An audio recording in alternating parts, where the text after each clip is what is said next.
পারলে আব্বুর হজ করাম, আর না পারলে পারবো না ভাই। সারাদিন পানি বিক্রি করেই সংসারে অবদান রাখে ছেলেটি। উপার্জন অল্প হলেও সে স্বপ্ন দেখে টাকা জমিয়ে একদিন সুদূর মক্কায় হজ করতে পাঠাবেন নিজের বাবাকে। মনের এই সুপ্ত খায়েশের কথাটাই একদিন ক্যামেরার সামনে বলে ফেলেছিলেন রাজধানীর একটি পার্কে পানি বিক্রি করা সুজন।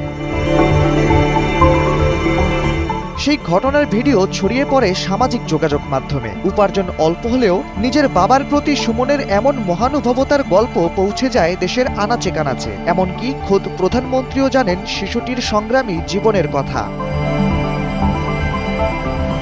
এবার সেই ফুটপাতে পানি বিক্রি করা সংগ্রামী সুজনের পাশে দাঁড়ালেন প্রধানমন্ত্রী তারেক রহমান। সোমবার প্রধানমন্ত্রীর নির্দেশনায় সুজনের হাতে আর্থিক অনুদান তুলে দেন যুব ও ক্রীড়া প্রতিমন্ত্রী আমিনুল হক। এ সময় তিনি বলেন, সুজন পানি বিক্রি করে তার বাবাকে হজে পাঠাতে চায়, এটি মহৎ একটি নিয়ত। 5+ স্টার রেটিং প্রাপ্ত দেশের সর্বোচ্চ বিদ্যুৎ সাশ্রয়ী ওয়ালটন এসি স্মার্ট কমফোর্ট এখন নেক্সট লেভেলে। তবে আমরা চাই সে ফুটপাতে পানি বিক্রি না করে ভালোভাবে পড়াশোনা করে বড় হোক।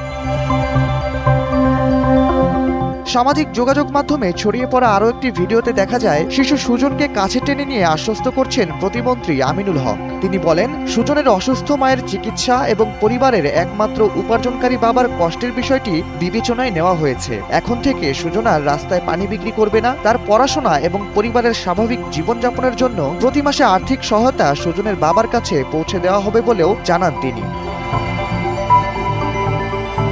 শাহরিয়ার আহমেদ, NTV।